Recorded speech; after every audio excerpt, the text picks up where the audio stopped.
Hello everyone, welcome to this special podcast episode of Goalpost for Jumpers. It is me, Alex. It's the Euro special. It's episode 3. I normally get straight into it with a bit of England talk. I'm going to leave it to the end because that's arguably a little bit negative this week, but I want to start with positivity. So I'm going to talk about that Georgian performance that we've just seen against Portugal. Unbelievable. I'm going to get into my team of the week, and half these players, I'll be honest with you, are Georgian players. I thought they were just magic. To see what the Euros, what tournament football is all about, the Georgian fans, the Georgian players celebrating together, and watching the disappointment by contrast, watching Ronaldo and co crying. No, it was unbelievable. They weren't crying, but they were gutted, obviously, and visibly frustrated. Georgia through. What a performance. They deserve it. And I'll start the team of the week off with their goalkeeper, Georgi Mamardashvili, Valencia goalkeeper. Probably a lot of people, myself included, I don't watch a lot of Valencia. That's maybe even the first time I've seen him play. I watch La Liga, but very rarely. This guy, what a performance. Apparently, according to Ange Postecoglou, after the game, he was talking with Gary Neville and the rest on the ITV pundits. With the ITV pundits, he said that a lot of teams, a lot of clubs are keeping tabs on him.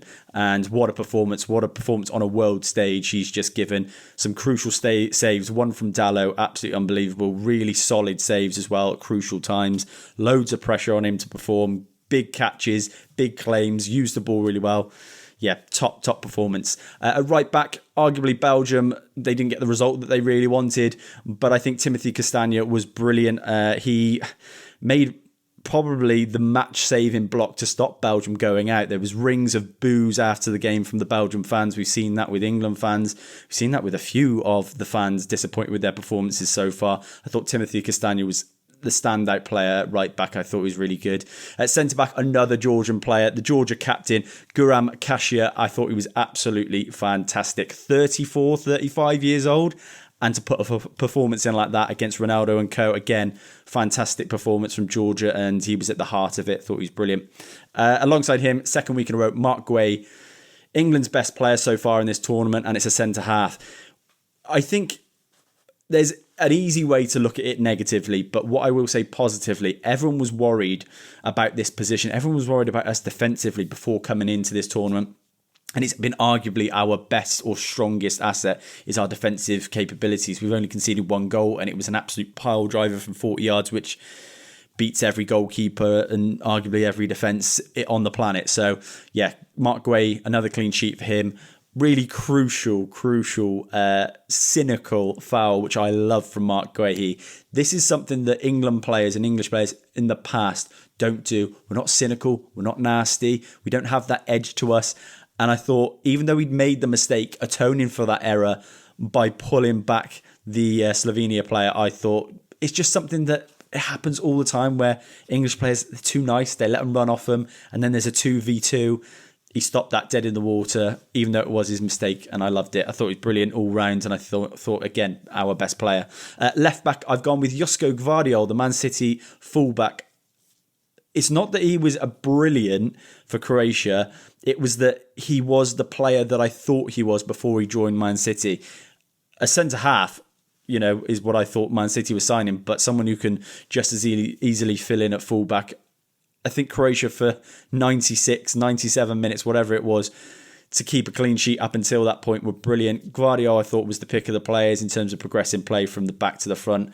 Under pressure, I thought he was really good. Just a shame for them that they're out. Central midfield, I've got another Croatian player. It's Luka Modric. Luka Modric will be devastated. At the age he is, to score that goal under that kind of scrutiny, that pressure for Croatia, it was a massive game. And against Italy, a very good side. I thought Luka Modric was the best player on the pitch, and it's such a shame he's going home. I'm gutted for him.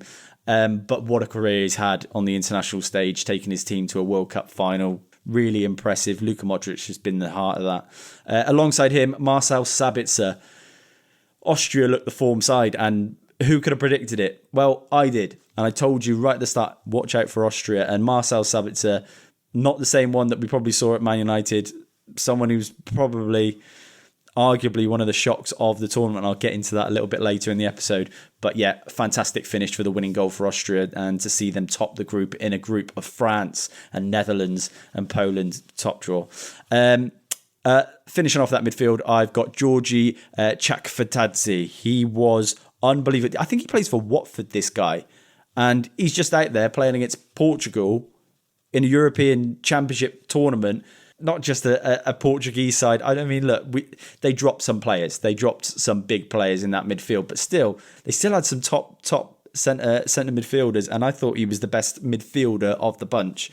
But yeah, I think he plays for Watford. I haven't done my full research. But I think he's played for Watford.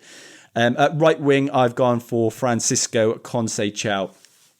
He is the son, and we talked about him. He's the son of former Portugal legend Conceição, and he put a couple of good, like, little glimmers in the previous couple of games. I thought he was really good, really bright, and obviously got that winning goal late on against the Czech Republic for Portugal.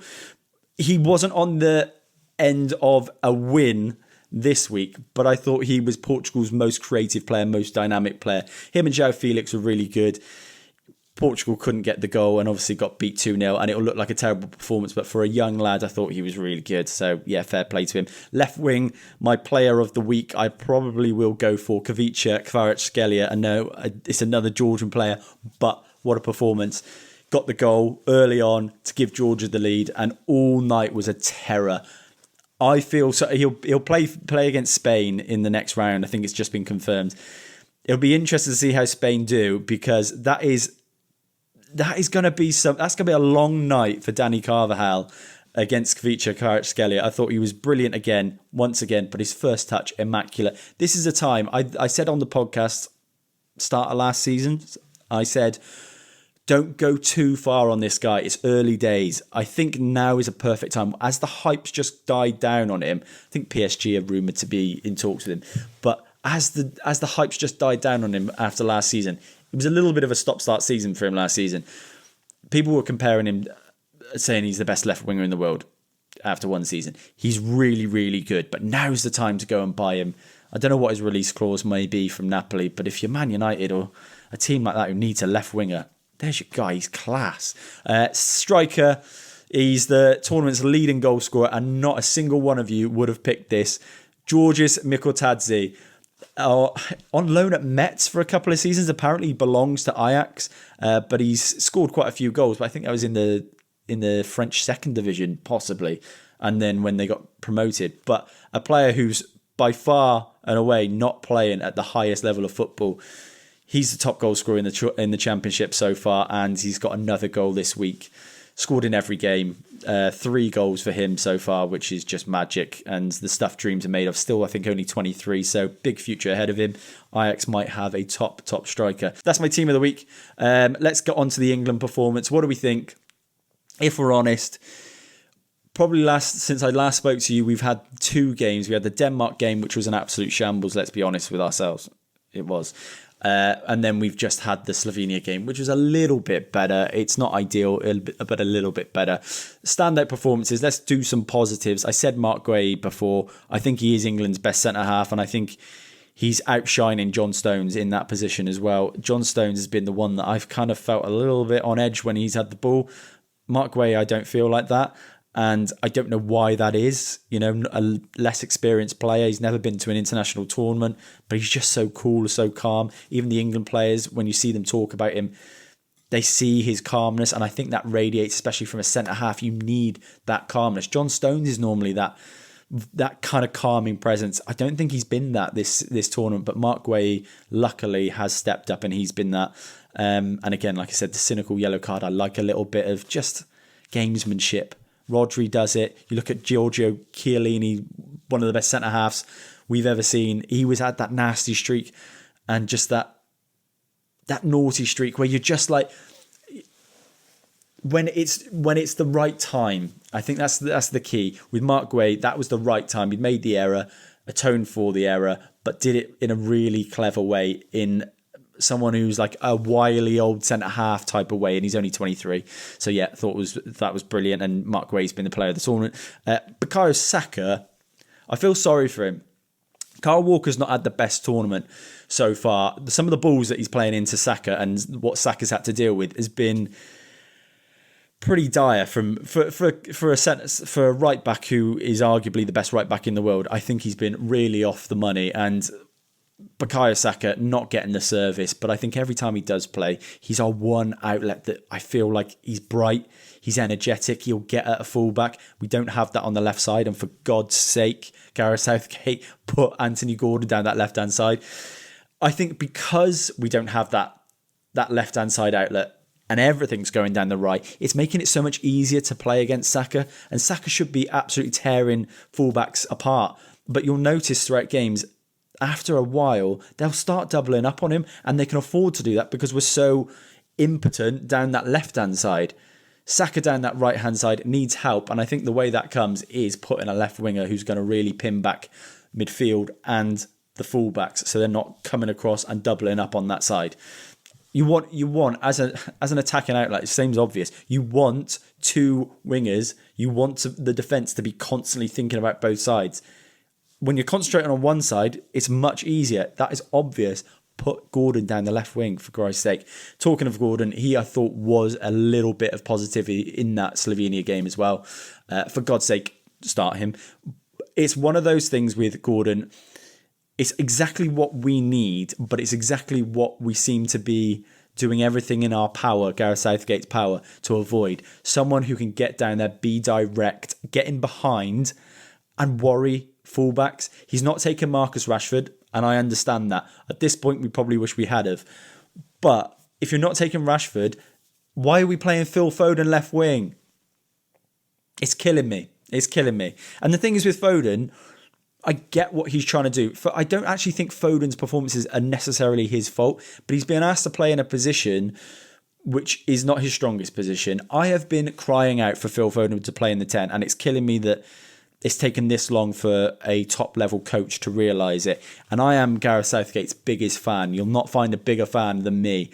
But what Southgate has done in this tournament is a mistake, and he's made a huge error, and he's had 3 games to fix it, or 2 games to fix it after the first one, and he's making it almost worse. That Denmark performance was worse than the first Serbia game, and this one against Slovenia wasn't necessarily worse, but nothing was fixed, and we still leave ourselves with an open problem going into a knockout game. We've just found out it's going to be Slovakia. It's probably ideal that we've gone and got them instead of Netherlands, but still, it's not going to be an easy game, and we need to figure out a way of unlocking a defence, and that is not Phil Foden on the left wing. Not for me. Jude Bellingham, let's talk about Jude Bellingham. We've praised him, and rightly so, because he is an unbelievable footballer. He's an unbelievable talent. This is where we need a manager or someone with experience to just step in and tell him he's doing that bit too much. And that's not a bad thing. He's 20 years old. He's allowed to make these mistakes. But I think he's taken a lot of responsibility from this team. And I love that. I think it's brilliant. But not every game is going to be suited to that style, that kind of robust dribbling, running at players. Sometimes it's a little bit more patient, a little bit more of a build-up, passing back to go forwards. And it's annoying and it's frustrating for England to have to set up that way. But that is how it is when you're playing against a low block.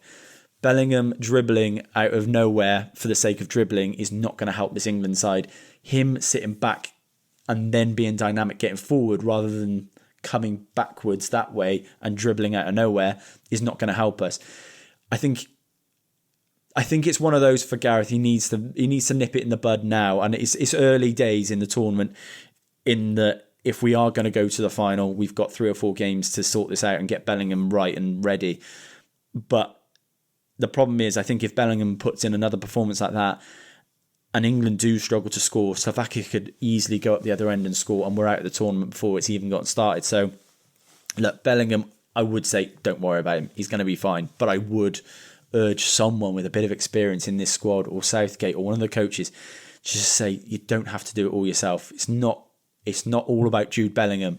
It will be. Let that happen naturally. He's so good, it'll happen naturally without him trying. And I think that's what maybe it felt like in the first game. He played with a little bit more freedom. Yes, he had the pressure on his shoulders, but he also enjoyed the game. He hasn't looked like he's enjoyed the last 2 games, and he's arguably been one of our worst players. So, yeah, just needs to tweak that ever so slightly, but I have full faith in Jude Bellingham that he'll do that. Conor Gallagher doesn't work. That's the negative side of it. We tried it back in March against Brazil, and it was obvious then, and Southgate admitted, or you could see just by his substitutions and tactically after that it wasn't working to put Conor Gallagher as that third midfielder. We've managed to get into the final group game and still have a position where we don't know how to fill it, and he's reverted back to something in March that didn't work, and he's put Conor Gallagher there. I'm not saying he's a bad player, Gallagher. I actually like him. I know he gets loads of critics. I think he's a very good player. But international football is so different, and you need to be at the top level. If you're going to compete with Spain, Portugal, Germany, Italy, you need to be that much better on the ball. And I just don't think Conor Gallagher is that.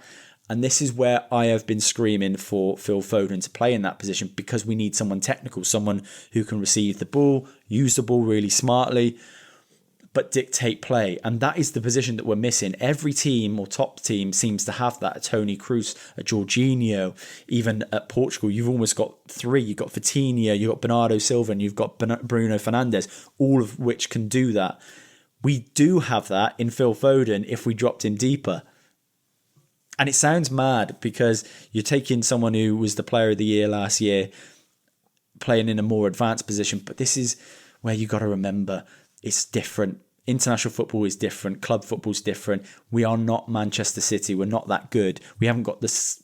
We've got great players around him, but it's not De Bruyne and it's not Rodri. So this is where Phil Foden, I think, should sit back, drop deeper, progress play, start play. We trialled it, and this is the killer for me. We trialled it, and it worked super well for the under-21s. We moved Angel Gomez from a left winger or a right wing position and dropped him deep into almost a 6, where he's picking the ball up from a goalkeeping position at the edge of the 18-yard box and starting moves and progressing play, because he's got that technical ability, low centre of gravity, he can dribble out of tight situations. Phil Foden is that. So I would have thought the obvious thing to do is to build a structure throughout the 21s and even lower than that up to the senior squad, where you're playing similar styles and you've got players who can progress in each age group to the point they get to the senior squad and they know how to play in that position.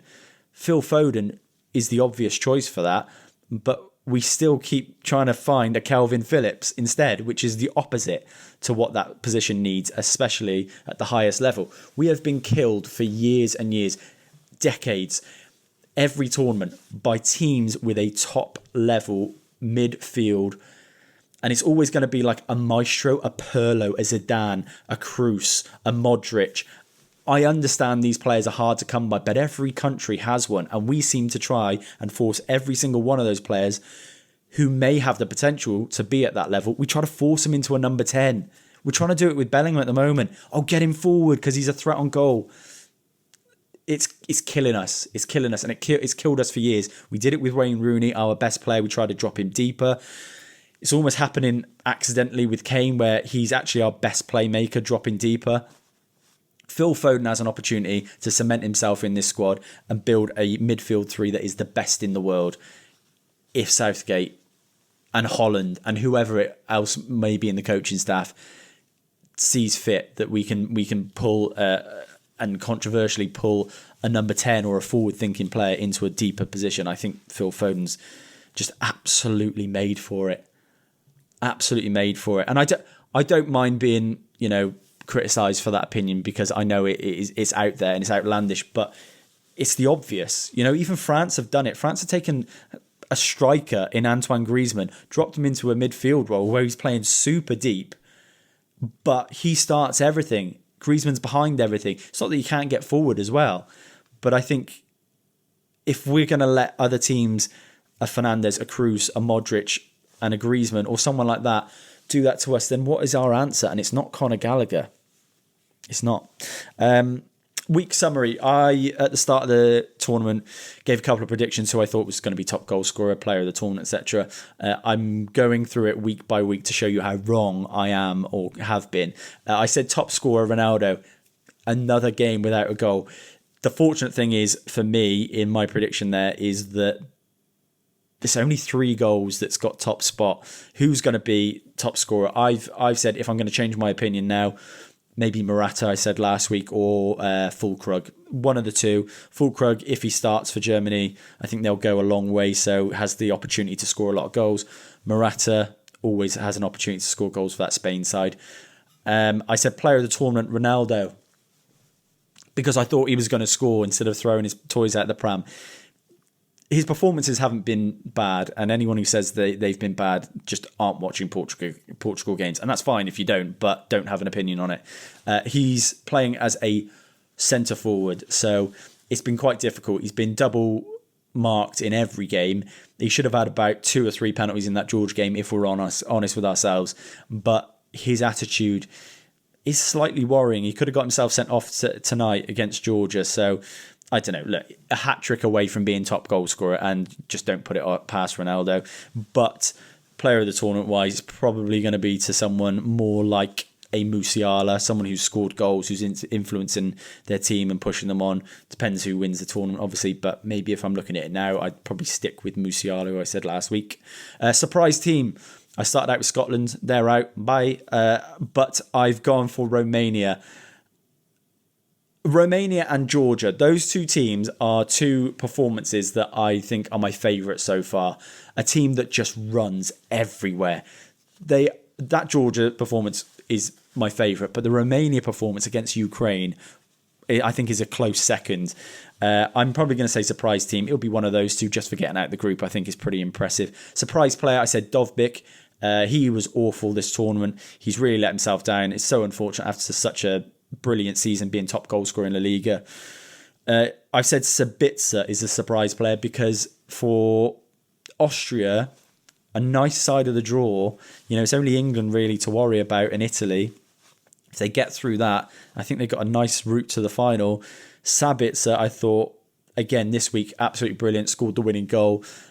He's not finished, and I think he didn't give a really great account for himself to people who watch the Premier League, but anyone who's watched the Bundesliga for however long have seen him for Leipzig and for Bayern be that level of midfielder, and he's showing it for Austria. I think he's been brilliant. Breakout player, I said Højlund. Disappointed with Højlund that he's not managed to grab a goal yet, but Denmark, Germany in the last 16 will be interesting if you can get a goal or 2. You never know. Germany, I don't think, for me, have got the strongest defence. They have, on paper, got a very good defence, but they do look a little bit leaky. The Swiss got at them. Obviously, Scotland scored a goal against them from one attack, so maybe Højlund can get on the score sheet and get his tournament going. A little bit late, but probably the breakout player is Mikatadze, because he is the top goal scorer for a player who has been playing in the French second division and barely got, I think he's had 4 or 5 appearances for Ajax. And his actual performances have genuinely been absolutely brilliant, so maybe him. Finalists, I said Germany, Portugal. I don't even know if that's possible at this point. I don't think it is, because they're on the same side of the draw. So maybe it'd be one of those 2 teams, and maybe an Austria, maybe an England, we don't know. Winner, I've said Portugal. They're going to have to do a lot to change this around, but have faith in Portugal if you are Portuguese. That performance against Georgia won't happen again throughout the tournament. It was a much changed side. They'll have Bernardo Silva, Rafael Leao, Bruno Fernandes, Ruben Dias, Pepe back. That solid kind of centre-back partnership. So, yeah, I think Portugal will be fine. All in all, a pretty action-packed week, and I've really enjoyed it. It was one of those for England fans. You've had a tough one this week, but have faith. Stick by the manager, stick by the players. The last thing that they need is abuse. Criticism maybe, but abuse. And some of the pundits, I think, have let themselves down, not necessarily in abusing them, but obviously in igniting it. And I don't think they've covered themselves in glory, particularly the BBC ones. Michael Richards, who sometimes actually doesn't know what he's talking about, and Gary Lineker, who should know better. Yes, criticise them, but get behind them. Give them some inspiration. Give them some hope, rather than this battle between the England fans and the media. It's not right. The England players need everyone together to win a tournament. and this won't help them. So hopefully, get behind them, and we'll see you in the quarterfinals. Hopefully. I mean, Slovakia, let's be honest, we should be beating Slovakia. But after that, it does get quite difficult. There's some tricky sides. If we can get through a Denmark game, a Slovenia game, and a Serbia game, I fancy us to get through against anyone else. So we'll see. I'm not positive, but I'm not negative, and I'll say that for two teams. I mean, two sides that we really expected to beat, Serbia and Slovenia. I will say they are much more difficult games than you anticipate. And Slovenia, I'll remind everyone as well, that game that we've just drawn 0-0 this week, they are now 23 out of 25. 24 out of 26 after that England game, unbeaten. That's impressive on the international stage. You have to remember, they're not pushovers. They're not walks in the park. Slovakia will be exactly the same. We just hope that we see Phil Foden in the right position and Anthony Gordon on the pitch. That's all I'm hoping for. Guys, thank you so much for joining me once again. Stay positive. I'll be joining you next week, next Thursday, and every Thursday until the end of the tournament. I'll be wearing this same England top until we're knocked out, which hopefully will be right to the very last game when we win it. Have a great week. Thanks for joining me.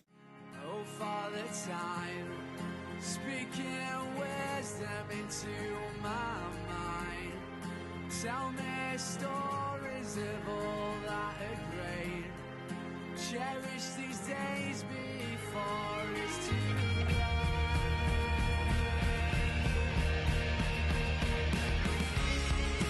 If you could turn around yourself,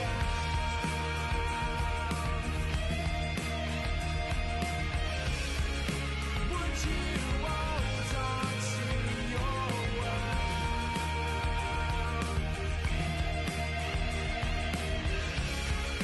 Would you change what you have done, or just move